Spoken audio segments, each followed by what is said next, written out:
Karena Satu itu dua kata kadang dulu toh, Pater. suruh ngaku. Ya, Pater Jeff, satu dua kata dulu toh. iya Pater Jeff dia seminar Mariolog itu kak kau jawab omong di sini ya. Ada pertanyaan tentang Maria kak, Sofi? Nanti baru naik lagi. Yang tadi itu Ah, tadi pertanyaan tadi yang tentang baptis itu Selanjut. memang Pater. itu susahnya kalau kita tidak belajar baik kita suci itu. Kita tidak baca dari satu ke yang lain, ada kaitan ini, yang itu, yang ini, yang itu. Jadi ketika saya membaca atau refleksi pribadi atau refleksi intelektual itu, mengapa akhirnya Luther mengatakan hanya sola scriptura dan hanya tidak ada sakramen-sakramen yang lain? Refleksi intelektual saya itu begini, bukan rohani tapi logika saja, guna logika intelektual ini. Ya, karena memang ketika dia keluar dari gereja, maka gereja akan membatalkan semua kekuasaannya dia untuk mengubah air menjadi anggur dan mengampuni dosa itu. Makanya ya dia harus mengajarkan sesuatu kan. Makanya akhirnya mengatakan begini, ya hanya sola scriptura. Karena dia sudah tidak punya kuasa lagi untuk mengampuni dan untuk mengubah. Maka dia kan harus cari makan juga kan. Itu kalau kita refleksi logika sederhananya gitu kan. Ya harus buat sesuatu, Untuk mempertahankan hidup saya itu harus buat sesuatu. Maka cara harus buat beda. Saya harus beda. Dan saya harus mengatakan ini, mengatakan itu. Akhirnya kan sekarang kan diterima oleh banyak orang juga kan. Dari ketika dia sudah tidak punya, dia sadar bahwa saya sudah tidak punya kuasa lagi untuk melakukan ini, tidak punya kuasa lagi. Makanya ya keluarkan itu sola scriptura, sola gratia dan sola lain. Tapi dia akan men-skip yang lain.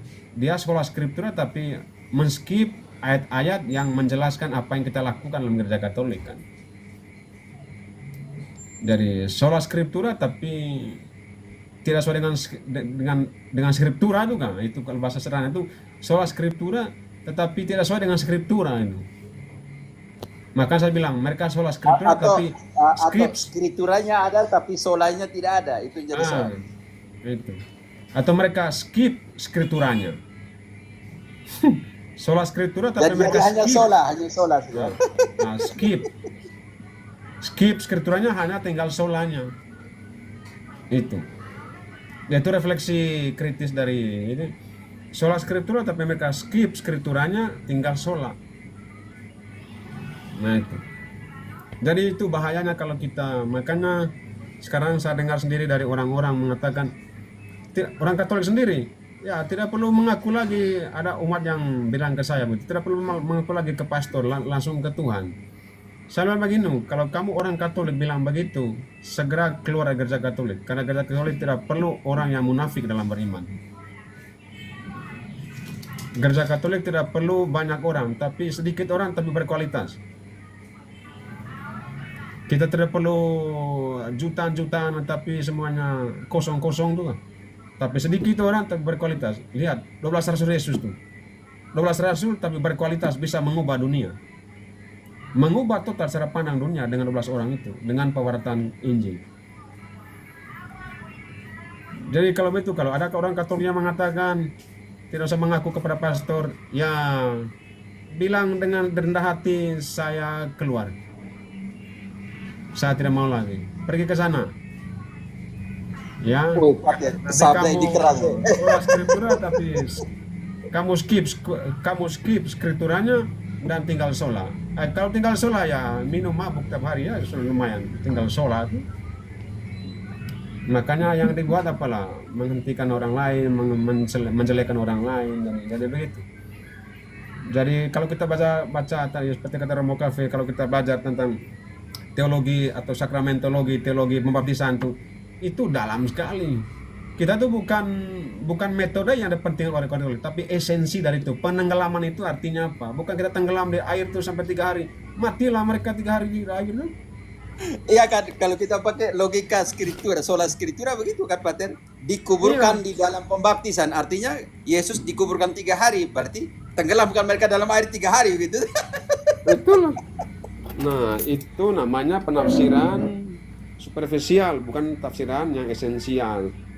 Gereja Katolik tuh refleksinya yang esensial, bukan yang superficial. Kita harus tenggelam dalam arti apa? Itu kan tipologi-tipologi keselamatan kan.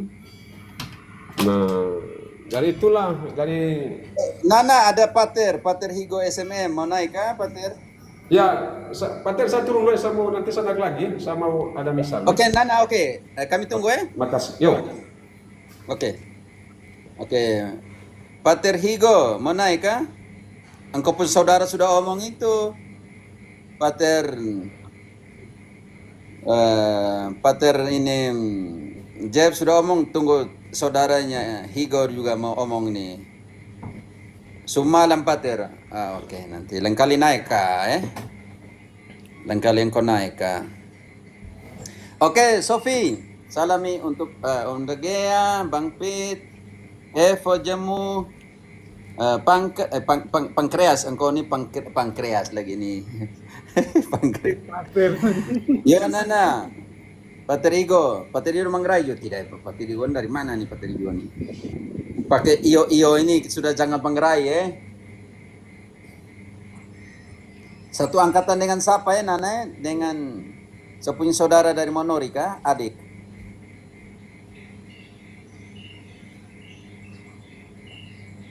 Dia pasti adik-adik ya. Sofi, bagaimana? Ada catat sesuatu kah?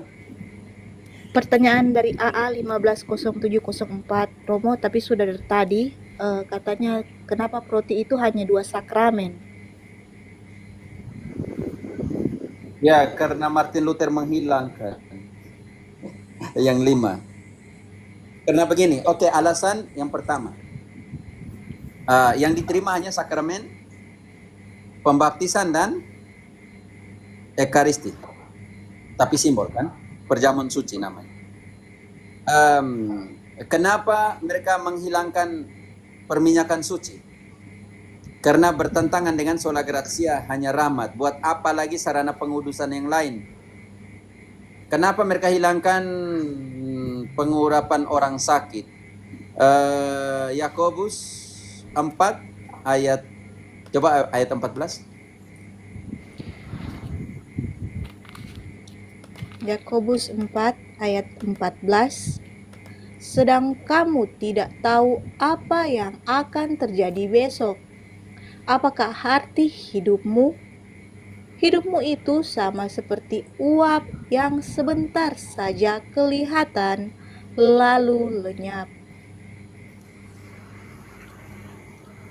Lanjut ayat berapa tadi? 14. Yakobus. Yakobus 4 ayat 14. 15, maaf. 15.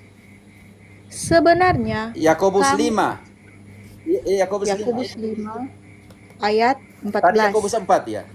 Iya, Romo. Ya, salah. Maaf. Yakobus 5 ayat 14. Kalau ada seorang di antara kamu yang sakit, baiklah ia memanggil para penatua jemaat, supaya mereka mendoakan dia serta mengolesnya dengan minyak dalam nama Tuhan.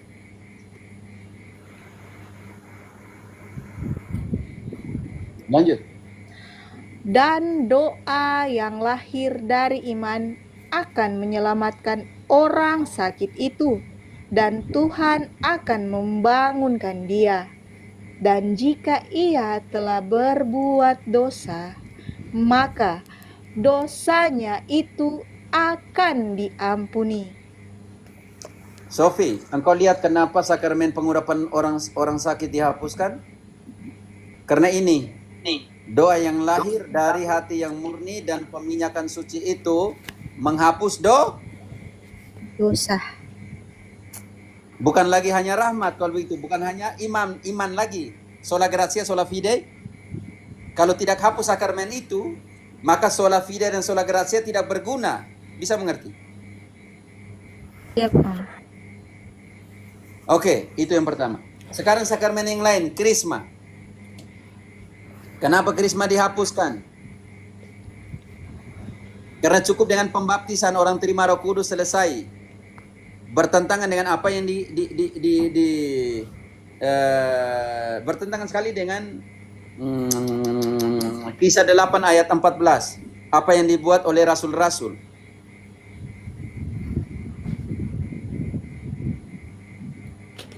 Kisah 8 ayat 14.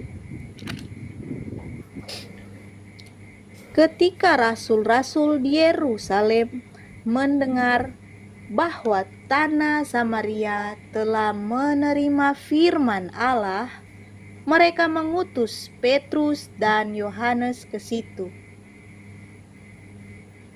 Lanjut.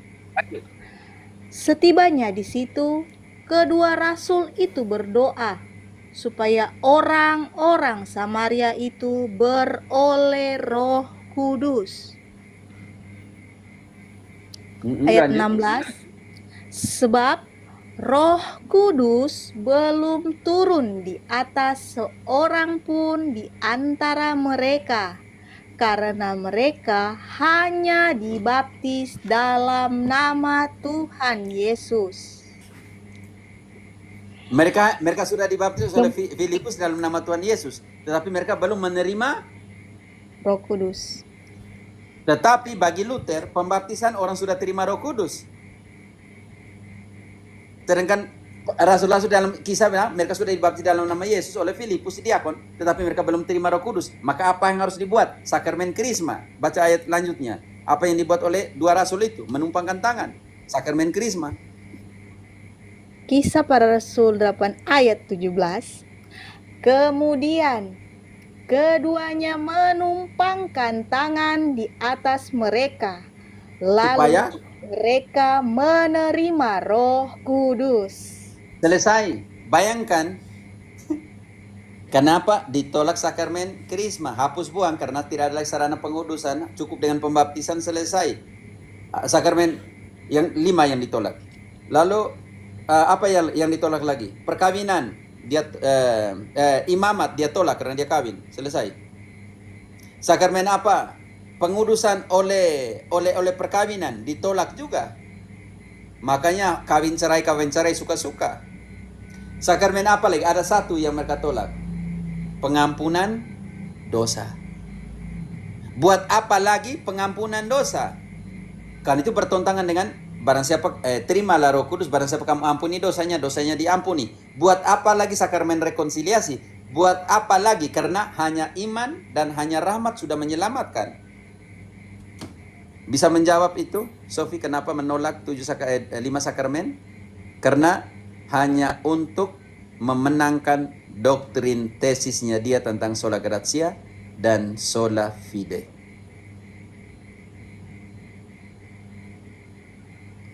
Sofi, pertanyaan mungkin sudah dijawab. Pertanyaan berikutnya dari Alcea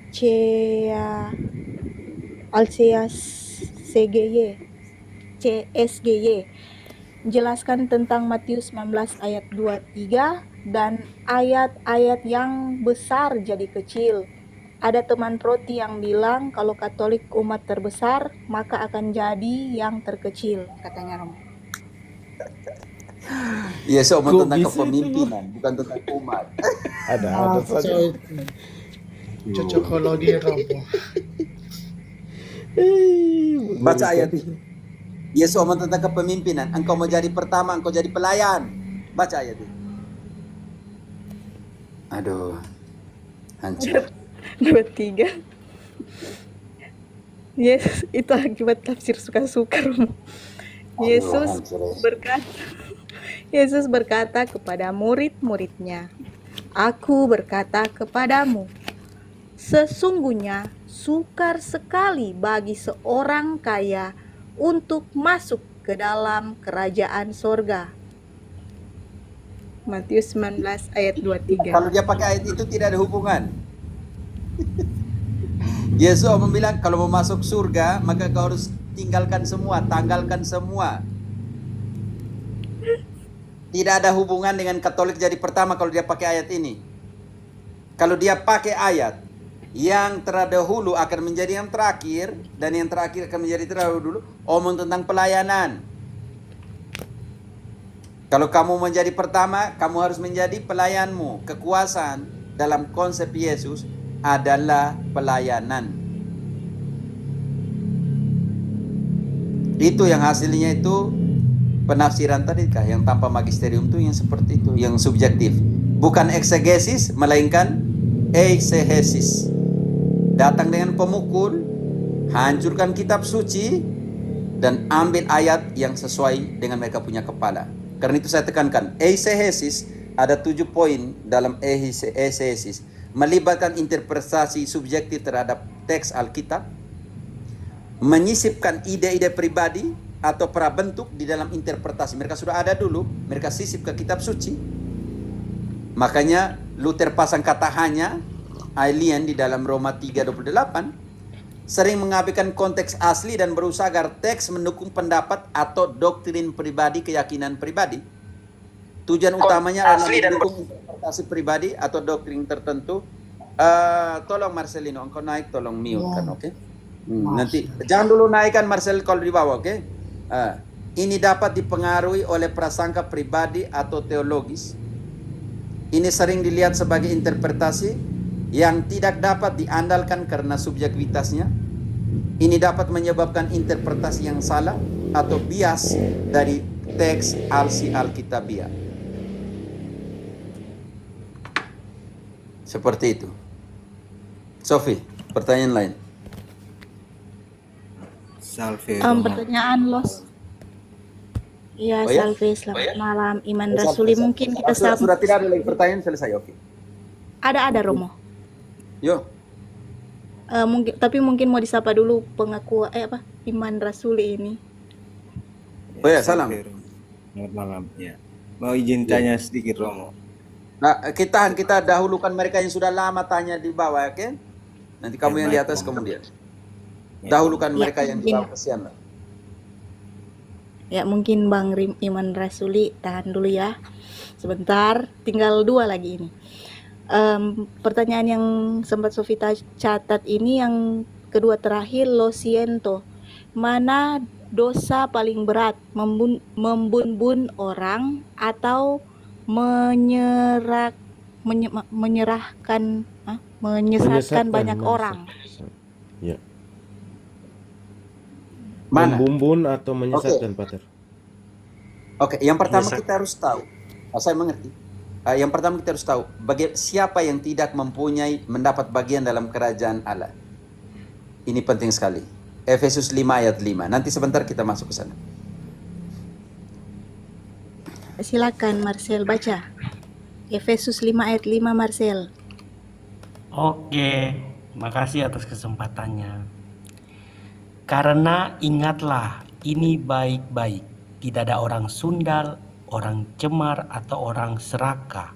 Artinya menyembah berhala yang mendapat bagian di dalam kerajaan Kristus dan Allah. Berarti siapa yang tidak mendapatkan bagian dalam kerajaan Allah? Orang yang tidak mengaku dosa. Ada tidak? Kau jangan tambah-tambah, ada di situ jawaban. Yang Ada jawabannya di situ Marcelino, jangan ngacap saja. orang cemar, orang Udah sundal, dibaca. orang serakah, yang setara dan Artinya penyembah mereka akhirnya mereka tidak mendapat Tempat di kerajaan surga. dalam kerajaan Allah. Karena bertobatlah. Kalau begitu penyembahan berhala yang pertama yang tidak mendapat tempat dalam kerajaan Allah adalah mereka yang mereka yang 3 hal itu. Atau di dalam Kolose 3 ayat 5 ada 5 hal yang tidak mendapatkan tempat di dalam kerajaan Allah yang namanya penyembahan berhala. Karena itu bertobatlah. Di situ Paulus tidak omong tentang patung sebagai penyembah berhala. Hilangnya itu protesan dari kamu punya kepala itu, bilang Katolik penyembah berhala itu kamu dapat dari mana? Yang uang yang ada gambar presiden apa itu kamu simpan di kamu saku. Itu ada gambar, ada gambar di situ, mata uang di situ ada gambar manusia itu kamu simpan. Aduh takut. 10 juta, 20 juta, gambar manusia semua di situ tuh. Itu yang kamu simpan. Tetapi yang ornamen liturgis kamu bilang menyembah berhala. Yang pertama, kalau Sobi bisa mengerti, yang pertama yang tidak mendapat bagian dalam kerajaan Allah adalah ini. Yang kedua, yang tidak mendapat kehidupan kekal di dalam dirinya sendiri adalah para pembunuh dan yang membenci saudaranya. 1 Yohanes 3 ayat 15.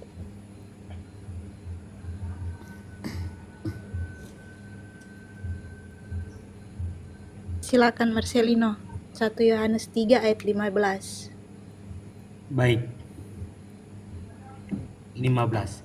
Setiap orang yang membenci saudaranya adalah seorang pembunuh manusia, dan kamu tahu bahwa tidak ada seorang pembunuh yang tetap memiliki hidup yang kekal di dalam dirinya. Ingat, yang membenci saudaranya disamakan dengan Pembunuh. dan pembunuh tidak mendapat hidup kekal di dalam Kerajaan surga Allah. di dalam dirinya. Oke, dalam pengertian ini. Bagaimana dengan yang menyesatkan? Yesus omong keras banget di dalam Lukas 17 ayat 2 dan 3. Mereka yang menyesatkan yang kecil ini, sebaiknya ikatlah kepala mereka dengan batu dan buanglah ke laut. Yang tukang sesatkan orang.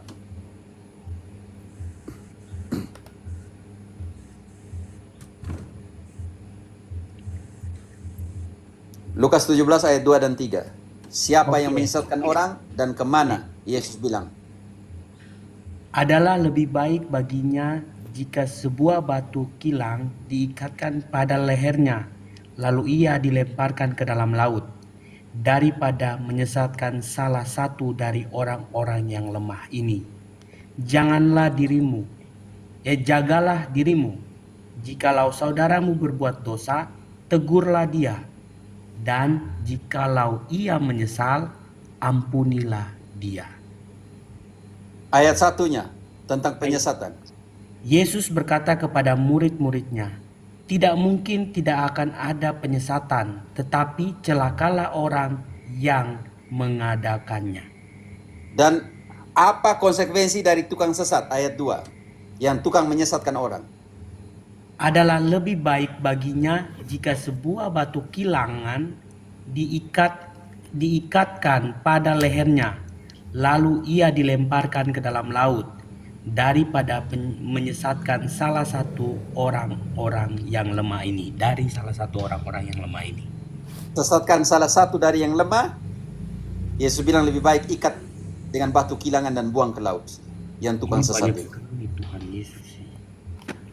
Apalagi Ingat sesatkan itu. banyak. Makanya 1 Timoteus 4 ayat 16. Awasilah dirimu dan apa yang kamu ajarkan, karena itu bisa menyelamatkan kamu dan orang yang mendengarkan. Dan Yesus bilang yang penyesat ini lebih baik ikat mereka kepala dengan batu kilangan dan buang ke laut, daripada kamu menyesatkan yang orang yang lemah, yang satu dari orang yang lemah ini.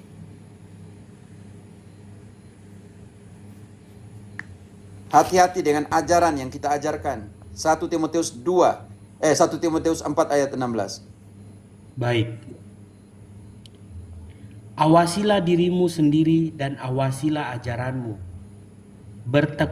Bertekunlah dalam semuanya itu, karena dengan berbuat demikian engkau akan menyelamatkan dirimu dan semua orang yang mendengar engkau.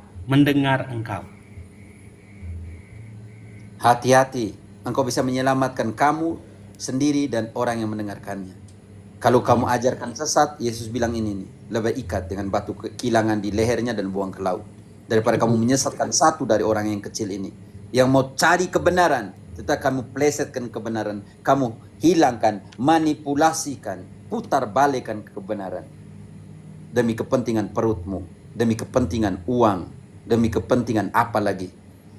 Nonton di Stadion Bernabeu. Ingat itu. Yang Sofi, engkau bisa mengerti yang penyesatnya. Siap, Romo. Itu Mama Madonna typing di bawah. Mama Ikat bilang, si A Madonna ada dan muncul buang itu. ke laut. Kasih naik Mama Madonna dulu. Ini semua Oke, ada udah pertanyaan terakhir tadi sebelum ke iman rasul. Ada, Kita bisa mengerti? Iya, Romo. Lo siento mungkin masih di bawah, sudah dijawab oleh Romo ya. Kita lanjut di pertanyaannya Brother Pancrasio. Mungkin bisa diutarakan secara langsung tentang tobat dalam misa. Apakah bisa menggantikan sakramen tobat? Tidak, itu absolusi umum saja, saya mengakui. Pater. Oh ya. Itu absolusi umum, tidak menggantikan sakramen pengakuan. Mengaku dosa itu seperti ini. Kau suka kasih pecah kacanya orang punya rumah, engkau pergi ganti. Jangan bilang minta maaf saja. Minta maaf, saya sudah kasih pecah kaca rumahmu. Engkau ganti kaca itu. Berkorban ya Romo. Iya, haruslah. Baik. Karena itu sangat berbeda. Yang kamu bilang mengampuni. Petrus tanya berapa kali kami harus mengampuni ya, oke? Lanjutkan di Lukas tadi ya.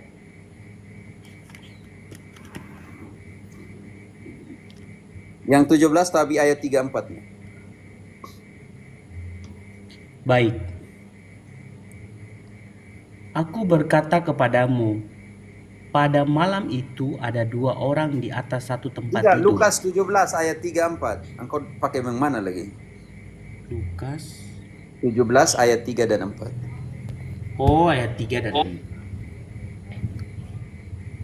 Baik. Jagalah dirimu jikalau saudaramu berbuat dosa. Tegurlah dia, dan jikalau ia menyesal, ampunilah dia. Bahkan jikalau ia berbuat dosa terhadap engkau 7 kali sehari, dan 7 kali ia kembali kepadamu dan berkata, aku menyesal, engkau harus mengampuni dia. Imam, jangan lupa itu.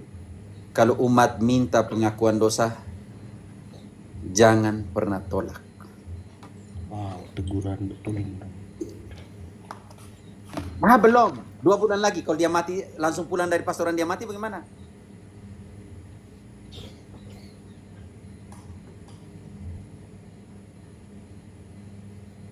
Kali berbuat dosa dan pulang mengaku dosa, engkau punya tugas. Karena itu engkau ditabiskan. 2 sakramen yang orang lain tidak bisa. Ubah roti jadi daging, anggur jadi darah, dan mengampuni dosa.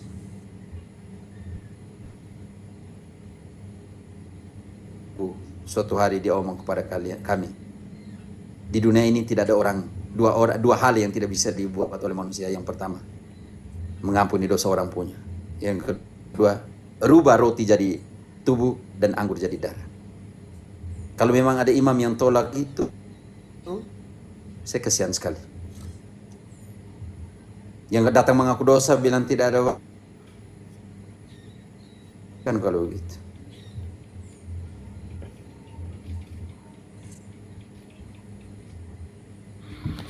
Sudah ke rumah. Dan saya mau katakan bahwa saya omong seperti itu karena buat penelitian 2017 terlalu sulit untuk dapat buat penelitian tentang gereja urban ya, gereja perkotaan. Wah, sangat susah. Imam sibuk sekali. Betul, Romo. Lebih gampang pendeta. Oh, kapan mau datang? Oh, silakan. Padahal hanya telepon buat penelitian. Semoga jangan lupa itu. Gereja afektif dan gereja efektif. Gereja yang orang pergi dan merasa nyaman, dan gereja di mana secara efektif dia pergi ke sana karena dia tinggal dan dia berada di dalam teritori paroki itu. Jangan lupa itu, saudara-saudaraku imam yang di Indonesia. Jangan pernah mengatakan tidak ada waktu. Bagaimana setelah pengakuan dosa itu dia bisa mati, dia bisa mengubah diri, kita tidak tahu. Tidak, baru mengaku dosa kapan? Minggu lalu. Tunggu, nanti tambah lagi sedikit. Suruh orang buat tambah dosa lagi. Bagaimana dia mau datang mengaku dosa? Setuju, Romo. Semoga semua Romo kayak Romo. Yang ini panggilan juga untuk memang tugasnya seperti itu. Pemikiran. Hai Mas, kau diam sedikit. Oke, Pancrasio artinya hanya untuk itu tidak menggantikan sakramen pengampunan dosa. Iya. Pater, Iya. saya jaringan tidak terlalu baik, tapi mungkin begini. Sakramen tobat ini kan dia sakramentali begitu, Pater ya. Apakah juga harus di gereja? Tidak, sakramen tobat bukan sakramentali. Bukan Sakramentali itu tentang sakramentali itu air berkat, pemberkatan, itu sakramentali. Ya. Minyak berkat untuk makan, berkat makanan, itu sakramentali. Kalau sakramen itu yang 7 saja. Oh ya.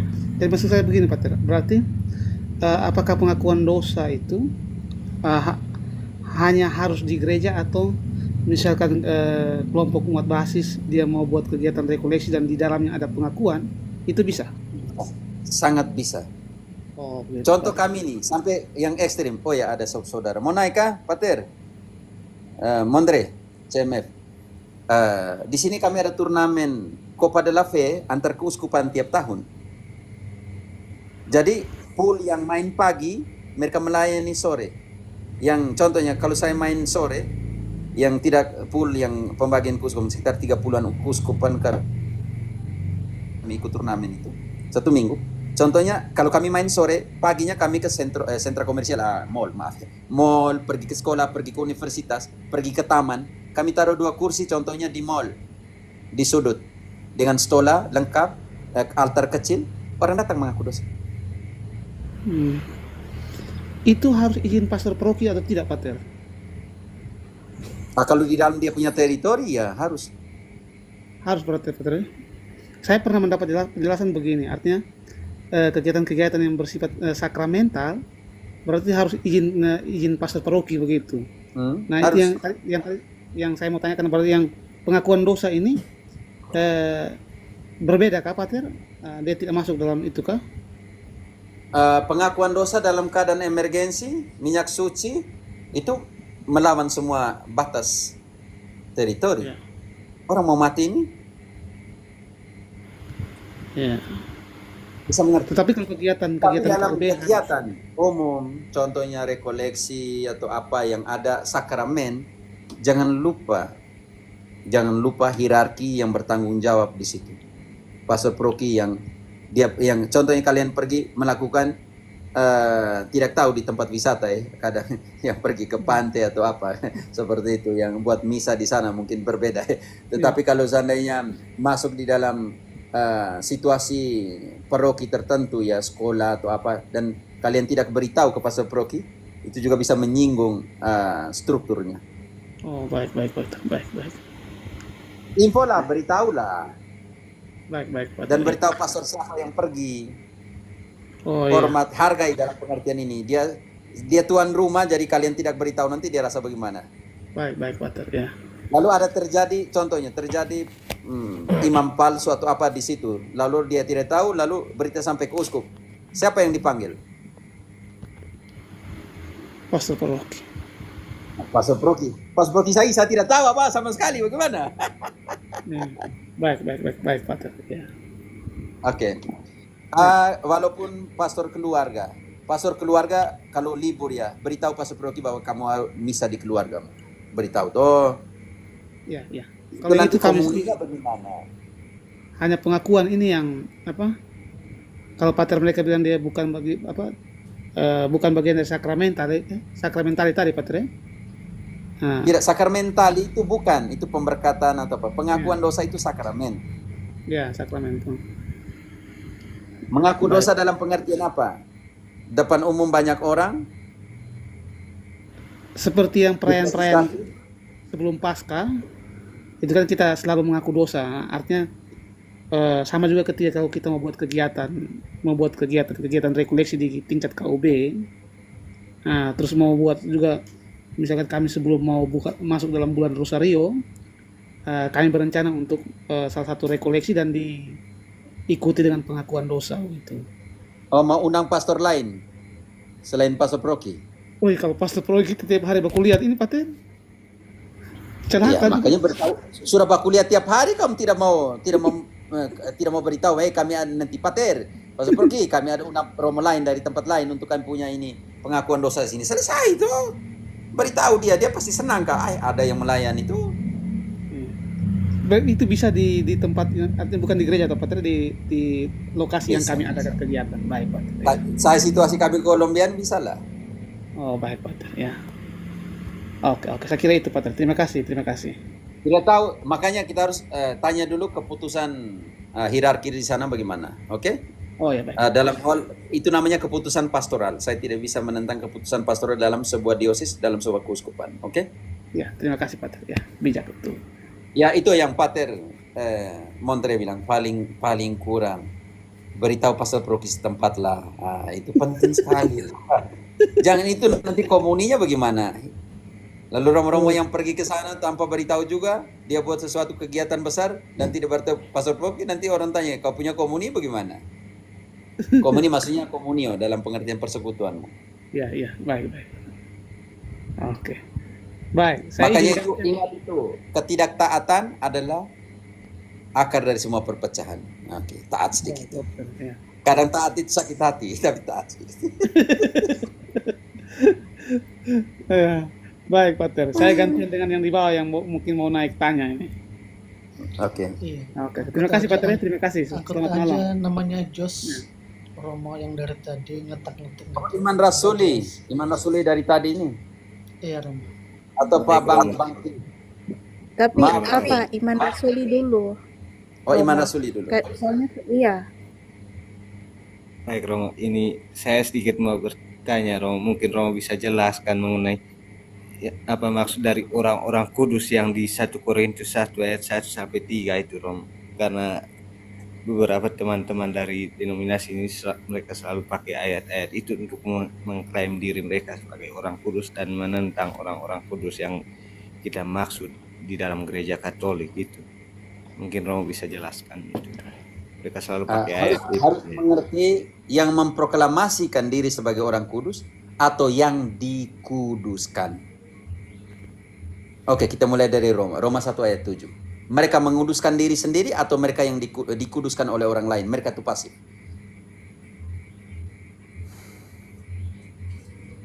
Roma 1 ayat 7. ayat 7.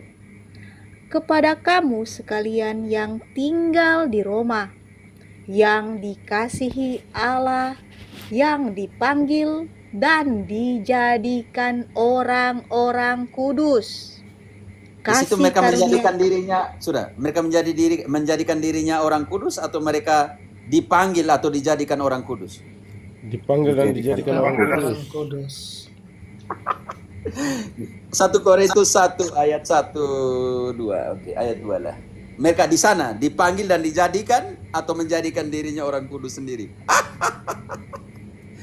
Aduh, rusak proti. 1 Korintus 1 ayat Ayat 2, mulai dari 1-2 lah. dari Paulus yang oleh kehendak Allah dipanggil menjadi Rasul Kristus Yesus, dan dari Sostenes saudara kita. Ayat 2, kepada jemaat Allah di Korintus, yaitu mereka yang dikuduskan dalam Kristus Yesus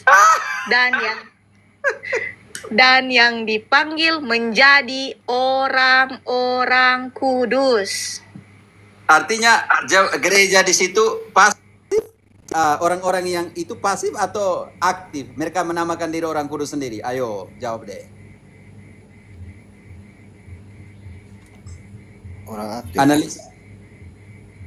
Analisa. Mereka dijadikan atau mereka menjadikan dirinya sendiri? Dijadikan Romo. Dijadikan Romo. Dijadikan. Kasih. Makanya jangan yang Tewu bilang dia orang kudus datang dari mana? Dia autoproklamasi. Sudah 2 kali nih, 2 nih. Berarti 1 Korintus mengatakan, baca kembali ayat 2-nya. Sofi, penekanan di mana? 1 Korintus 1 ayat 2. Kepada jemaat Allah di Korintus, yaitu mereka yang dikuduskan dalam Kristus Yesus dan yang dipanggil menjadi orang-orang kudus. Kalau dikatakan dikuduskan dan dipanggil menjadi orang-orang kudus, orang-orang ini, jemaat ini yang di Korintus itu pasif atau aktif? Kata D-nya.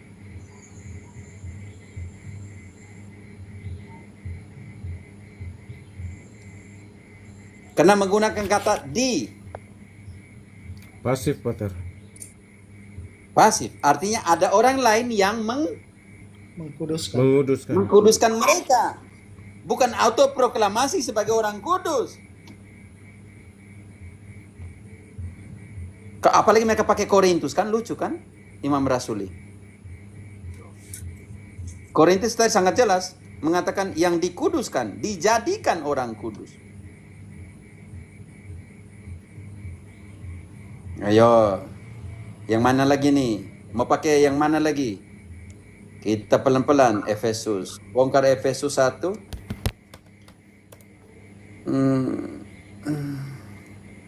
Mungkin karena poinnya di situ, karena dikuduskan di dalam Yesus Kristus itu, Romo, makanya mereka pakai dan untuk benarkan mereka punya. Tapi siapa yang menguduskan?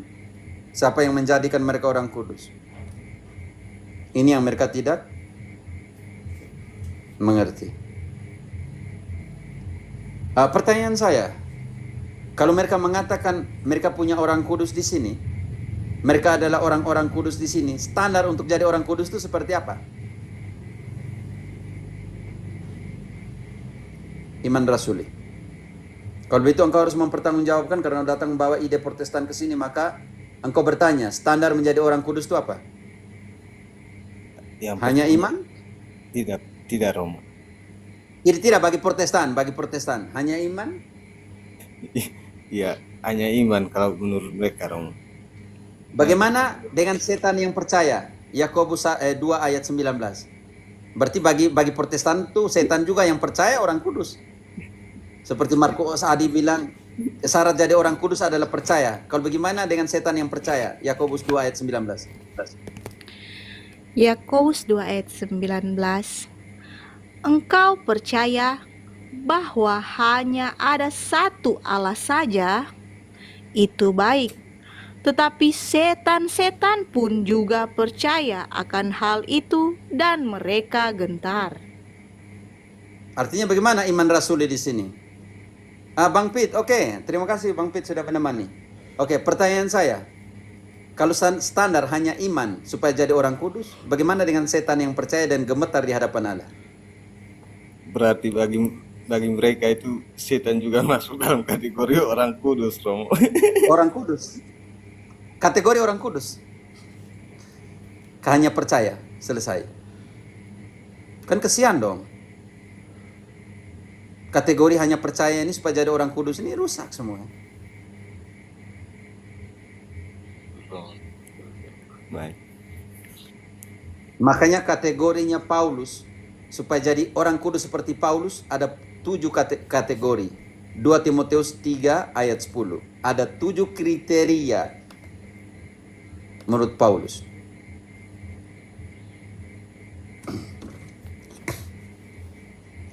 Dua Timotius 3 ayat 10. Tetapi engkau telah mengikuti ajaranku, cara hidupku, pendirianku, imanku, kesabaranku, kasihku, dan ketekunanku. Ada berapa hal, Marcel? Ajaranku, cara hidupku, pendirianku, imanku, kesabaranku, kasihku. 7. Ayat 11. Mereka menderita penganiayaan seperti Paulus atau tidak? Engkau telah ikut menderita penganiayaan dan sengsara seperti yang telah kuderita di Antiokhia dan di Ikonium dan di Listra. Semua penganiayaan itu kuderita dan Tuhan telah melepaskan aku daripadanya. Iman Rasuli, mereka menderita seperti Paulus? Ya, Romo. Ayat 12-nya. Memang setiap orang yang mau hidup beribadah di dalam Kristus Yesus akan menderita aniaya. Tahan dulu. Menderita aniaya. Berapa penganiayaan mereka menderita demi Yesus? Berapa martir yang dibunuh demi Yesus? Tidak ada Romo. Di Protestan Mereka tidak ada. hanya ada. Protestan ada ayat 13-nya. Sedangkan orang jahat dan penipu akan bertambah jahat. Mereka menyesatkan dan disesatkan. Bukan hanya menyesatkan tapi disesatkan. Oke, karena itu kita harus ikut apa yang para rasul ajarkan. Ayat 14. Siap. Tetapi hendaklah engkau tetap berpegang pada kebenaran yang telah engkau terima dan engkau yakini, dengan selalu mengingat orang yang telah mengajarkannya kepadamu. Dengan selalu mengingat siapa? Orang yang telah mengajarkannya kepadamu, para rasul. Karena itu gereja itu apostolik. Engkau harus ingat orang yang mengajarkan kepadamu. Karena itu di dalam Kisah 2 ayat 42, orang-orang itu, gereja perdana itu gereja bertekun di dalam pengajaran para rasul. Para rasul. Ikutilah ajaranku, ikutilah cara hidupku, ikutilah kasihku, ikutilah imanku, ikutilah kesabaranku. Jangan ikut yang lain. Paulus punya ajaran satu gereja. Paulus punya ajaran perbuat penghakiman karena perbuatan. Paulus punya pengajaran kami adalah duta-duta, utusan-utusan pendamaian, sakramen pengakuan dosa. Paulus punya ajaran apa lagi? Satu pembaptisan. Paulus punya pengajaran Mariologinya Paulus dalam kesempurnaan waktu, kegenapan waktu Allah mengutus anaknya yang lahir dari seorang perempuan.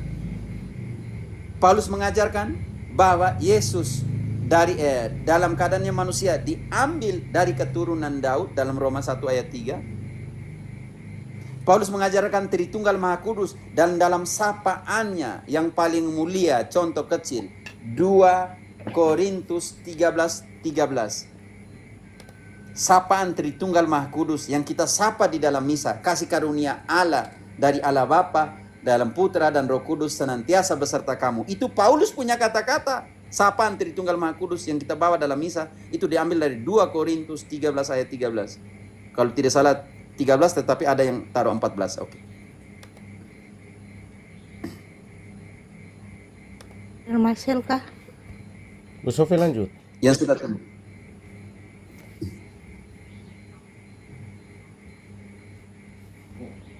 Halo? Bu Sofi. 2 Korintus 13 ayat 13 atau kalau tidak salah ayat 14. Tergantung edisi. sampai 13 sih ini Romo.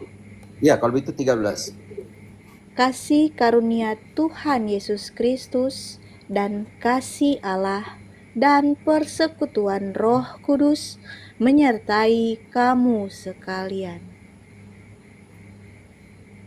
Paulus omong tentang doa untuk orang mati, doa untuk Onesiphorus. Dalam 2 Timotius 1 ayat 16 sampai 18. Paulus omong tentang imamat, imam. Di dalam Ibrani, surat Ibrani. Paulus omong tentang gereja Roma, imannya sudah tersebar di seluruh dunia. Paulus omong tentang semua gereja Kristus menyapa Roma. Paulus omong tentang kegenapan Kejadian 3:15 di dalam Roma 16 ayat 20. Dan demi kasih karunia Allah yang meletakkan, yang menghancurkan iblis di bawah kakimu. Itu untuk gereja Roma. Malu-maluin pakai surat Roma untuk lawan lagi gereja Roma. Bagaimana?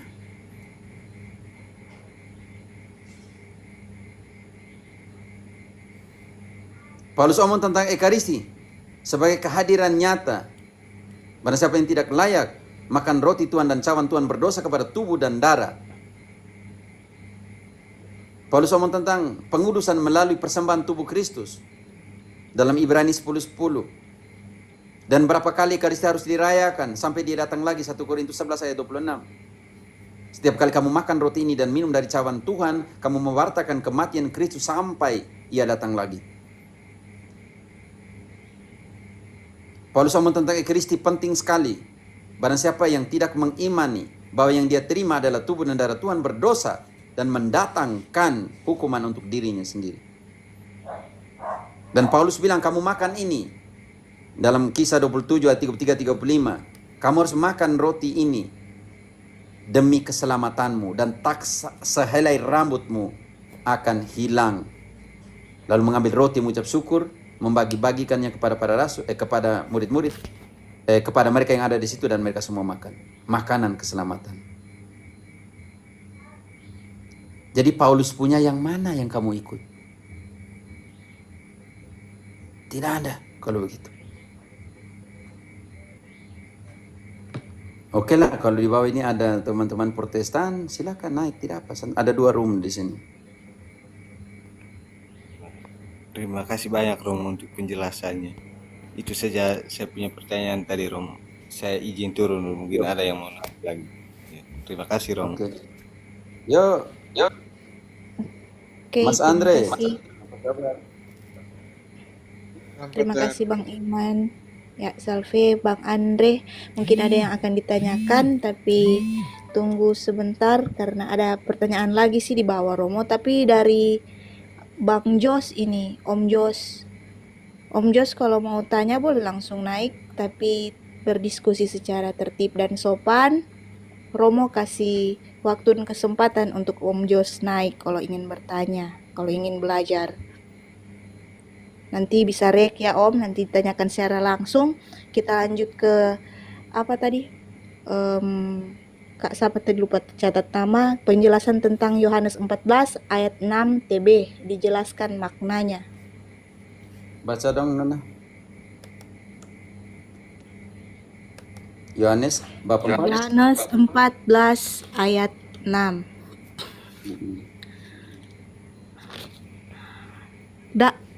Kata Yesus kepadanya, Akulah jalan dan kebenaran dan hidup. Tidak ada seorang pun yang datang kepada Bapa kalau tidak melalui aku. Oleh Kak Salsa tadi, yang dari Muslim mungkin dia itu Romo. Akulah jalan. Dan kebenaran kebenaran dan hidup. Oke, mulai deh. Akulah jalan. Oke. Akulah jalan. Apa yang kalian mengerti ketika dikatakan akulah jalan?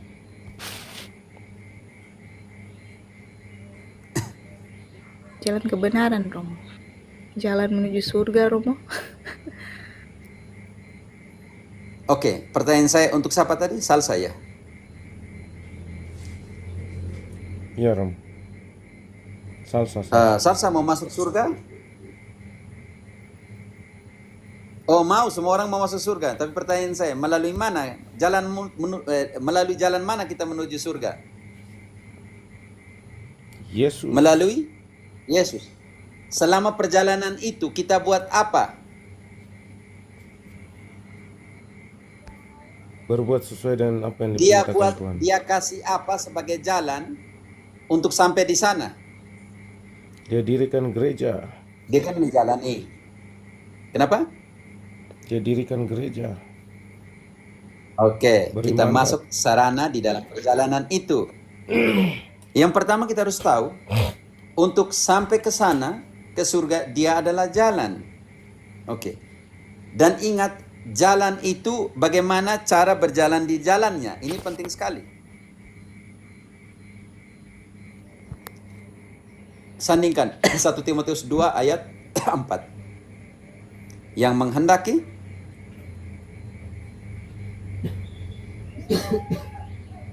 1 Timotius 2 ayat 4, yang menghendaki supaya semua orang diselamatkan dan memperoleh pengetahuan akan kebenaran.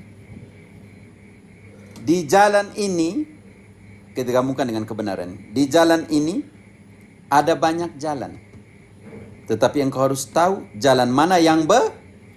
Yang benar. Yang benar. Dan dia sudah bilang, akulah jalan dan kebenaran. Hidup kita taruh di belakang. Okay? Dan kebenaran. Oke. Di jalan ini, sekarang dia sudah pergi nih. Oke? Supaya orang tetap di jalannya, dan ketika ada di jalannya, orang-orang yang ada di jalannya menuruti perintah dia punya atau buat perintah yang baru? Perintah Menuruti Yesus. perintah. Supaya tetap di jalannya, maka orang harus menuruti. Perintah Perintah Yesus. Perintah Yesus. Yesus. Marcel, engkau akan sampai di rumahmu kalau engkau dari kota dan engkau buat aturan baru di jalan, rambu-rambu lalu lintas kau buat baru, kau bongkar semua yang sudah diberikan. Hasilnya apa? Engkau tiba atau engkau celaka? Celaka, tersesat, macam-macam.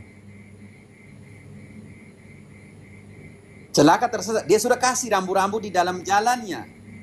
Perintah-perintahnya dia sudah taruh di situ supaya kamu jangan lagi bengkok ke sana sini. Saya sudah kasih rambu-rambu ini. Saya sudah kasih semua perintah-perintah ini supaya kamu jangan tersesat di jalan ini. Yang saya punya jalan, saya inilah jalan, tetapi di jalan itu ada rambu-rambu. Di situ ada hukum-hukum dan perintah-perintah. Dan siapa yang menerima perintah itu? Kisah 1 ayat 2. Siapa?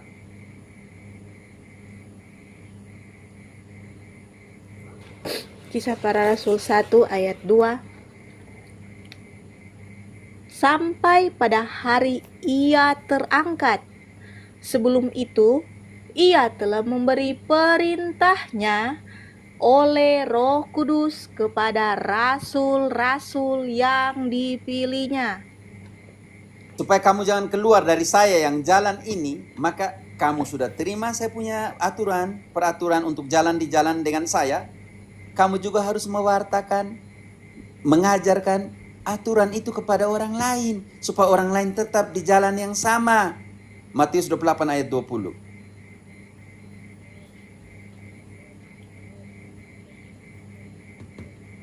Matius 28 ayat 20. Dan ajarlah mereka melakukan segala sesuatu yang telah kuperintahkan kepadamu, dan ketahuilah, aku menyertai kamu senantiasa sampai kepada akhir zaman.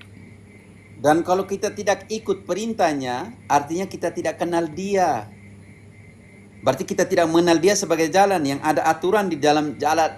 Di jalan ini ada aturan mainnya supaya kamu jangan sesat. Makanya di 1 Yohanes 2 ayat 3, tanda bahwa orang mengenal Allah itu dengan cara seperti apa? Tanda bahwa engkau ada di jalannya itu seperti apa?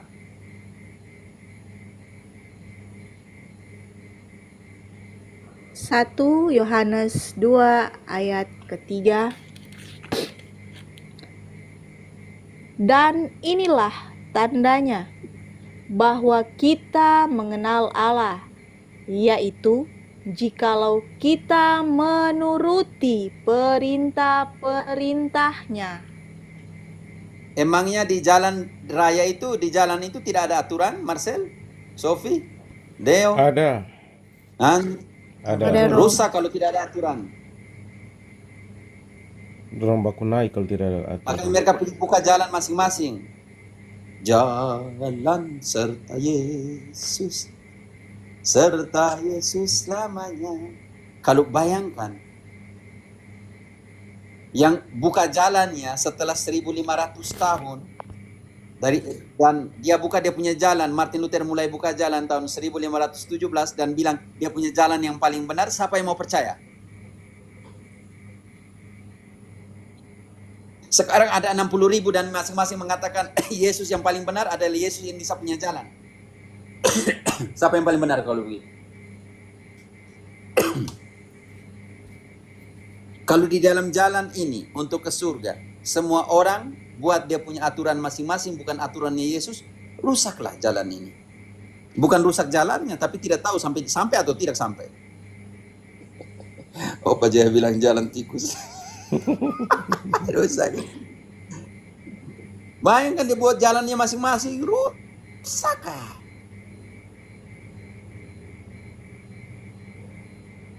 Dan supaya jalan ini tetap benar, jangan bengkok-bengkok, maka gereja harus menjadi kepenuhannya.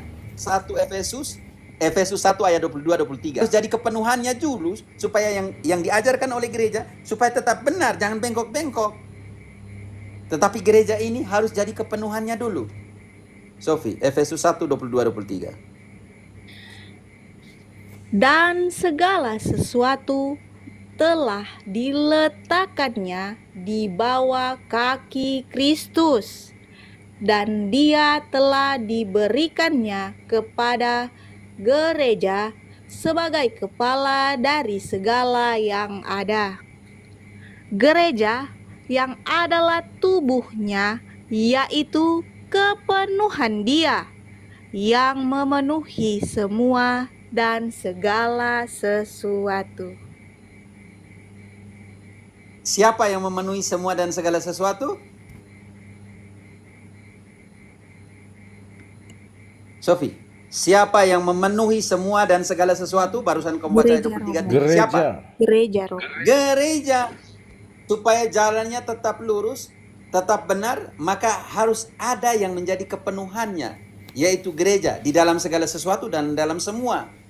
Dan supaya ajar tetap jalan yang sama, yang tetap benar ini, maka gereja adalah apa? 1 Timotius 3 ayat 15. Gereja adalah apa? 1 Timotius 3 ayat 15. Jadi, jika aku terlambat, sudahlah engkau tahu bagaimana orang harus hidup sebagai keluarga Allah, yakni gereja dari Allah yang hidup, yakni gereja dari Allah yang hidup, tiang penopang dan dasar kebenaran. Deogracia, Andre, Opa Jeff, kalau semua mengatakan bahwa dia adalah tiang dan gereja mereka dalam 60.000 adalah tiang dan dasar dari kebenaran, bagaimana nanti? Woi, rusak juga nanti ya dalam pengertian ini. Opa, engkau tambah dulu. Itulah kalau Semua orang bilang mereka adalah jalan, ini bagaimana Opa? kalau semua bilang saya jalan, nanti tergantung jalan pinta, jalan tikus. Bukan hanya jalan tetapi bilang jalan yang benar, ini bagaimana nih? Nah itu susahnya kan kalau masing-masing orang, karena kita tahu jalan tikus, jalan pintas atau jalan apa masing-masing. Karena juga ada jalan tikus, ada juga yang jalan raya, ada jalan tol, ada jalannya. Tergantung jalan yang mana harus kita pilih. Saya ingat sekali kata-katanya Bang Franciscus itu, kalau kita mau sampai di tempat tujuan dengan cepat, kita bisa jalan sendiri, lari. Tapi kalau kita mau sampai di jalan di tempat tujuan dengan selamat, dengan penuh pengharapan, mari kita jalan bersama-sama. Itu paling penting. Dan jalan yang untuk sampai jalan kepada Yesus itu memang bukan jalan tikus, tapi jalannya penuh dengan pengorbanan. Gitu.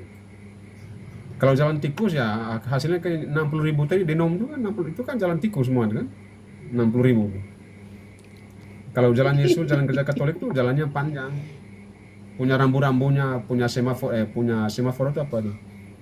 Lampu merahnya tuh. Lampu lalu lintas. Lampu lalu lintas, ada trotoarnya, ada zebra crossnya, itu jalan Tuhan Yesus. Tapi kalau ada yang aturan 60.000 main. itu ya semuanya jalan tikus tuh. Siapa yang sampai dapat cepat? Jalan tikus. Kalau mau cepat pergi itu jalan tikus atau langgar lalu lintas. Ketika kita langgar lalu lintas akan tabrak, akhirnya pecah kan. 60.000 itu kan karena mereka gunakan jalan tikus, bukan jalannya Yesus, jalan tol atau jalan apa? Jalan mereka baku tabrak sendiri, baku naik sendiri. Kan protes. Nah, itu kan. Martin Luther diprotes dinaikin oleh konsep Calvin punya, protes, pecah. Jadi seperti itu. Alan Goldwhite dia lapis ini, William Miller pecah dari Adventis hari ke-7. Pokoknya di antara mereka baku hantam. Jadi bagaimana mau jalan yang mana nih? Kalau dimulai dengan berkelahi. Itu tadi orang-orang yang berkelahi itu kalau lari cepat itu pasti cari jalan pintas cepat sampai selamat sampai ke rumah kan. Jalan pintas semua tuh. Jalan tikus supaya orang jangan lihat kan. Jalan sembunyi-sembunyi itu kan. Ya, jadi begitu teman-teman. Jadi arti jalan itu itulah jalan. Jalan yang mana dulu?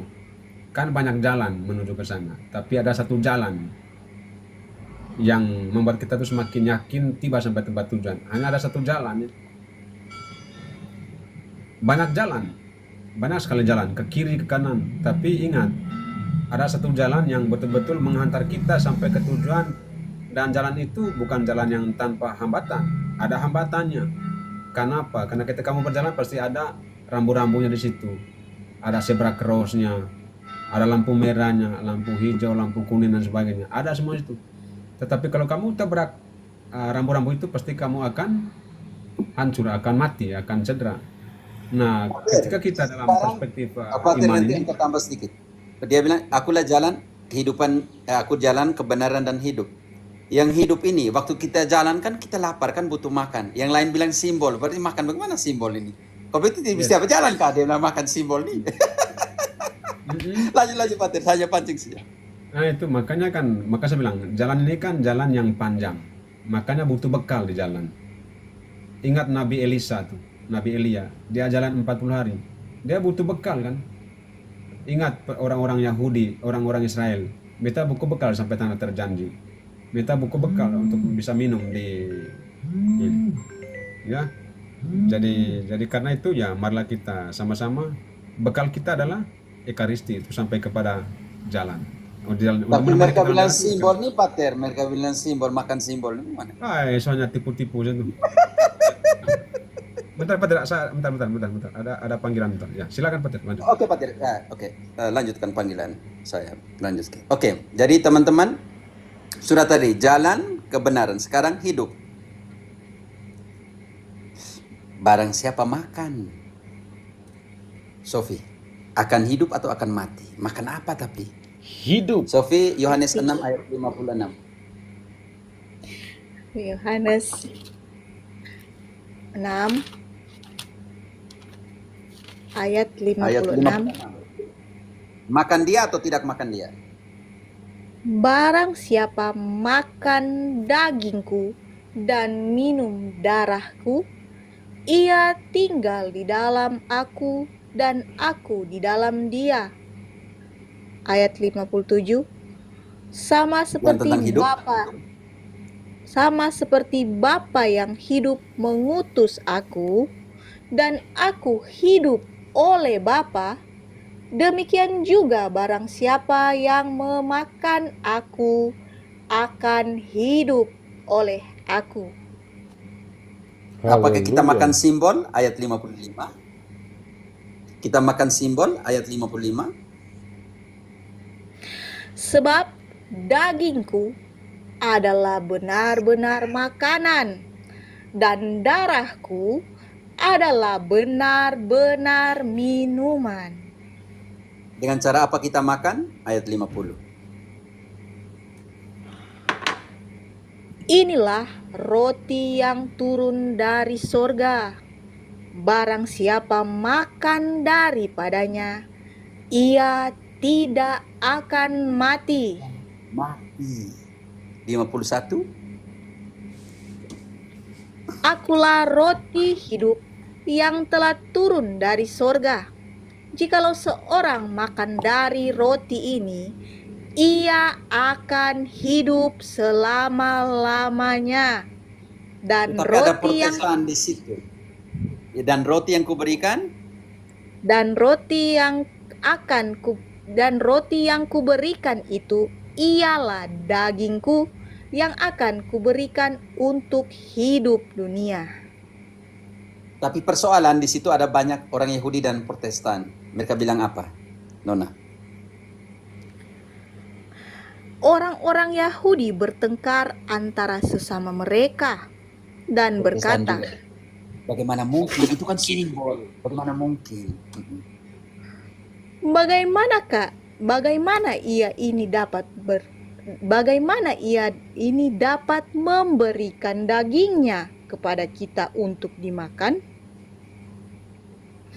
Maka kata Yesus kepada mereka, Aku berkata kepadamu, sesungguhnya jikalau kamu tidak makan daging anak manusia dan minum darahnya, kamu tidak mempunyai hidup di dalam dirimu. Ada simbol di situ, di dalam perjalanan dia adalah kehidupan di situ. Kalau makan itu akan hidup, di situ bilang simbol. Tidak. Tidak ada, Romo. Kalau simbol kosong. Ternyata ayat 66, mereka pergi semua keluar. Ternyata mereka pergi semua. Ayat 66.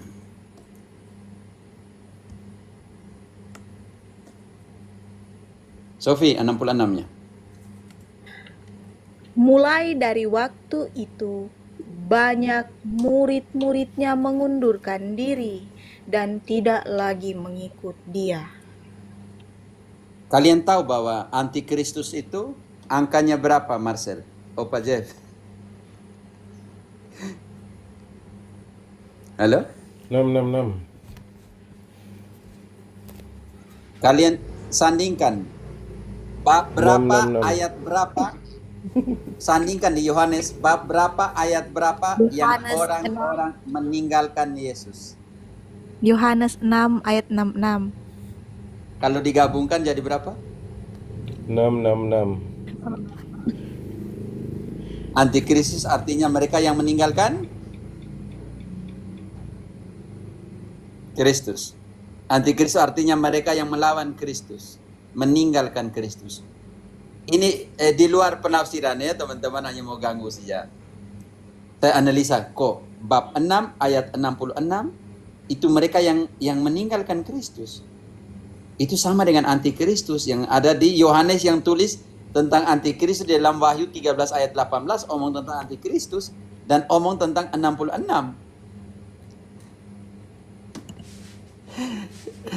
Kena ekaristi jadi antikristus mereka.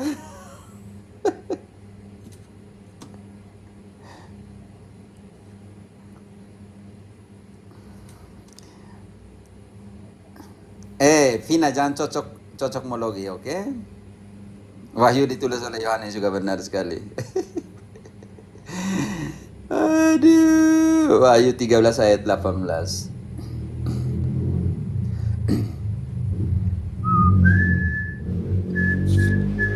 Wahyu 12 ayat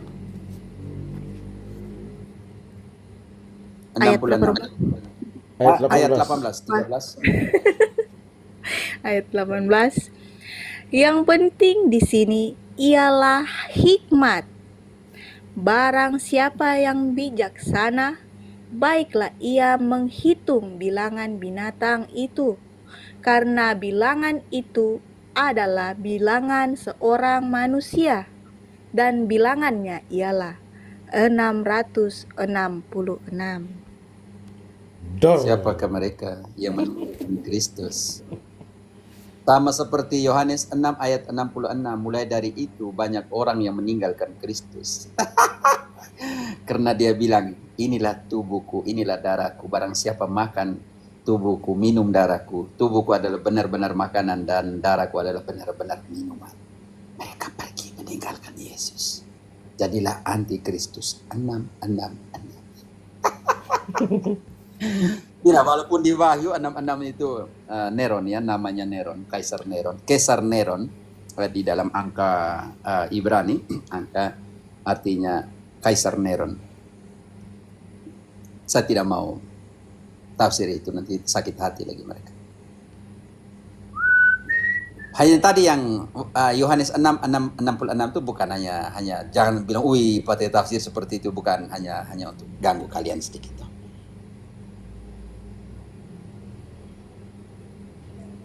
Oke, teman-teman, yang lain lagi? Ada yang lain? Yang Adakah? dicatat Sofi tinggal 2 pertanyaan, Romo. Dari Christine sama Ibu Rosa. Tapi mungkin Romo Mama mau Madonna tanya masih dulu. ada di bawah Istirahat. kan? Ada Romo katanya nyimak di bawah. Romo nanti mau makan jam berapa? Mau diingatkan mungkin. Lagi 1 jam bisa. Ada Stefanus Isman. Iya. Mau naik Stefanus atau gimana Isman. Stefanus? Boleh naik Oh, sapa Stefanus. Opa mau tambah Opa. Free Opa? Opa Halo? Jack? Ya, baru selesai. Tahu apa tadi? Oke, silakan Opa. Apa tadi? Kita butuh makanan di jalan. Tadi Opa punya pernyataan terakhir. Ya itulah. Butuh ekaristi. Oke, jadi itulah butuh makanan, butuh bekal di perjalanan kan. Jadi sebagai orang Katolik ya Yesus tuh sangat manusiawi dan sangat ilahi juga dia tuh. Jadi dia tahu bahwa dalam kita berjalan tuh pasti butuh kekuatan, itu pasti. Maka Yesus sudah mempersiapkan semuanya. Sebenarnya kalau kita baca betul-betul dalam kitab suci, dari awal dari Allah menciptakan manusia sampai kematian ini, Allah sudah menyediakan semuanya untuk kita ini. Dari manusia ini kadang-kadang kita terlalu sombong kita ini. Sombong untuk kepentingan diri sendiri, bahwa semuanya ada kekuatan kita. Tapi sebenarnya kalau kita baca kitab suci Kejadian sampai dengan Apokalipsis, Wahyu itu Allah sudah menyediakan semuanya itu. Allah menyediakan semuanya itu. Hanya karena kita tidak mau menggunakan apa yang Allah siapkan itu. Maka dalam konteks perjanjian baru Yesus mengatakan, akulah jalan, akulah kebenaran. Akhirnya kan hidup, dia bilang. Iya, untuk sampai ke hidup itu pasti kamu butuh makanan kan? Itu pasti butuh makan. Bagaimana kamu bisa hidup kalau kamu tidak makan? Protestan tidak butuh, Pater. Itu namanya kesombongan rohani. Itu namanya kesombongan rohani. Dari itu kita butuh makan. Yesus mengatakan, kamu harus berjalan, tapi ingat, saya akan kasih kamu makan. Supaya apa? Supaya kamu bisa hidup. Bagaimana kalau kamu bisa hidup kalau kamu tidak makan? Maka makanan siapa? Makanan kita lah, makanan ekaristi itu. Dan Yesus menyiapkan kita makan ini dalam berjalan supaya kita hidup. Makanya pertama, aku jalan. Lalu bilang kebenaran. Kamu harus makan yang benar. Kamu harus makan yang benar. Jangan makan salah-salah. Nanti kamu sakit perut. Nanti kamu menceret. Maka kamu harus makan yang benar. Benar dulu. Kalau kamu tidak makan benar, maka kamu tidak akan sampai hidup. Kalau kamu tidak makan sesuatu yang benar, kamu akan sakit perut, diare, lalu mati kah? Maka dia taruh itu, akulah jalan kebenaran dan hidup terakhirnya. Jadi ekaristi itu bekal. Jadi jangan lupa makan untuk hidup juga, Pater. Nanti mereka makan ini untuk. Jadi kita makan tuh untuk hidup di dunia ini dan hidup di akhirat. Dan itu. Jadi jangan hanya pikir itu makan yang di dunia, tapi juga harus pikir. Jadi makanan yang harus Yesus kasihlah dalam perjalanan di hidup ini dan juga hidup di kemudian hari. Jadi karena itu, dari teman-teman kalau mengatakan bilang ya ekaristi adalah simbol, coba tunjukkan di mana kata simbolnya. Maka saya bilang tadi kan, sola scriptura, tapi solanya mereka scripta tinggal solanya. Dari itu, jadi teman-teman Katolik jangan dibingungkan dengan pernyataan mereka, bahwa Yesus jalan Yesus jalan itu ada rambu-rambu, seperti Romo Cafe bilang, ada rambu-rambunya, ada lalu lintasnya, ada ininya. Dan supaya kita sampai ke tujuan nanti, Yesus mengatakan, inilah makan. Kalau kamu makan ini, kamu akan hidup. Kalau kamu tidak makan ini, kamu tidak akan makan, kamu tidak akan hidup, tidak sampai ke tujuan. Karena itu ada ekaristi adalah makanan utama kita dalam perjalanan sampai kepada kehidupan. Begitu, Pater Jeff, engkau bayangkan 40 tahun siara peregrinasinya orang Yahudi di padang pasir, dan Tuhan tidak kasih mana, dan Tuhan bilang tidak, ini mana tapi simbol. Mereka sampai di tanah suci tidak, tanah terjanji tidak. Itu kering kerontang kalau kita nih tidak makan satu hari ini langsung layu nih, apalagi 40 tahun. 40 tahun dan Tuhan tidak kasih mana. Dan Yesus bilang, saya adalah roti yang turun dari surga. Dia bilang simbol lagi, bagaimana? Ingat, saya mau tekankan satu hal. Ketika di dalam Kejadian bab 3 ayat 1 selanjutnya, ayat 13, Tuhan bilang jangan makan buah itu. Tapi setan bilang bagaimana, Pater? Setan bilang apa? Makan. Makan saja, makan. Makan. Nanti kamu akan seperti dia, kamu nanti. Seperti dia. Yang Tuhan larang, setan bilang boleh. Tapi sekarang di Yohanes 6, 57, Tuhan bilang makan, setan bilang tidak usah, itu hanya simbol. Bagaimana? Aduh, terbalik. Terbalik dengan kejadian. Di kejadian Tuhan bilang larang jangan makan, setan bilang kamu bisa makan. Dan karena ikut setan, maka mati. Adam dan Hawa mati karena makan itu. Tetapi sekarang Yesus bilang kamu makan karena ini benar-benar dagingku, benar-benar darahku. Yang lain setan bilang pengaruh. Jangan makan itu hanya simbol. Bagaimana? Makanya itu kan, makanya akhirnya saya bilang begini, kalau khotbah ini saya keras kalau khotbah ini di Ekuador bilang ini. Kalau kamu Katolik tidak makan, kalau kamu percaya Injil, percaya Tuhan Yesus dengan kata ini, kalau kamu tidak makan, kata Yesus mengatakan, siapa yang makan ini akan tinggal dalam aku dan aku di dalam dia. Maka konsekuensinya, kalau kamu tidak makan ini, antara dua saja, tinggal dengan Yesus atau tinggal dengan iblis. Kamu tinggal pilih. Kalau kamu tidak makan ini, kamu tinggal dengan iblis. Hanya dua, tidak ada pilihan ketiga, hanya dua. Putih-putih, hitam-hitam. Itu kalau menjadi Katolik yang radikal itu ada putih-putih, hitam-hitam. Tidak ada. Maka Yesus mengatakan jelas, aku yang makan ini, yang minum ini, saya tinggal dalam aku dan aku tinggal di dalam dia. Nah, kalau kamu tidak makan yang dia kasih ini, itu artinya kamu makan tuh makannya iblis, maka iblis akan tinggal dengan kamu tinggal dengan iblis. Itu kalau saya khotbah ini, kalau omongan tentang Ekaristi ini, saya tuh keras begini omong dengan umat-umat tuh. Patir, perkataan ini keras ya. Memang Dan keras. gara-gara Ekaristi itu bab 6 ayat 66 mereka meninggalkan Yesus. Iya, karena inilah inti kita tuh. Inilah intinya kita kan. Inilah inti kita. Kalau yang inti ini kita tidak. Yesus sudah mengatakan begini kan. Kamu harus buat ini, buat itu. Bukan. Dia mengatakan, makanlah ini. Kalau kamu tidak makan, kamu akan mati. Dan kalau kamu tidak makan, kamu tidak akan tinggal bersama dengan aku. Dengan siapa kita tinggal? Dengan setan. Titik. Tidak ada yang pilihan lain. Benar Patir, di kejadian kan Tuhan bilang jangan makan, setan bilang makan. Dan ketika setan bilang makan, Hawa dan Adam makan dan mereka mati. Berarti ingat bahwa dalam Ibrani sangat jelas bahwa Yesus mengalahkan kematian, yaitu iblis kan? Artinya mati. Sekarang terbalik, logika terbalik. Tuhan Yesus sendiri suruh bilang makan, mereka bilang tidak usah, itu hanya simbol. Tapi makan ini untuk hidup, mereka bilang tidak usah, itu simbol. Tidak usah repot dengan makan itu, tidak penting. Kan lucu Pater. Iya. Karena sekarang sama begini, saya yang kedua lagi yang saya sering kalau omong keras tuh begini bilang. Saat kamu tidak makan tubuh ini, makan ini, setan akan tepuk tangan. Saya punya sahabat baru. Tapi barang siapa yang makan tubuh ini, setan akan marah sekali karena dia kehilangan sahabat. Maka sekarang pertanyaan saya, kamu menjadi sahabat Yesus atau sahabat setan? Pater, bukan kehilangan sahabat, setan kehilangan makanan. Dia punya. Maka saya bilang, tinggal pilih saja, mau jadi sahabat setan atau sahabat Yesus. Ingat, sahabat setan suka akan perpecahan. Yesus suka persatuan. Makanya malam terakhir mengatakan, jadilah mereka satu, sama seperti kita adalah satu. Nah, kalau kamu tidak makan tubuh ini, kamu akan terpecah belah. Tapi kalau kamu makan tubuh ini, kamu akan bersatu seperti aku dan Bapa adalah satu. Maka dia bilang, tinggal dalam aku dan aku di dalam kamu. Kalau kamu tidak makan, Eja, tinggal pilih. Oi, keren Kesa. Kesa. Nyadu. Ingat itu nyadu. Oke, nanti sama begitu, nanti bahaya nanti kalau dengar nih panas telinga. Ini orang mengerai kalau sudah los nih bahaya.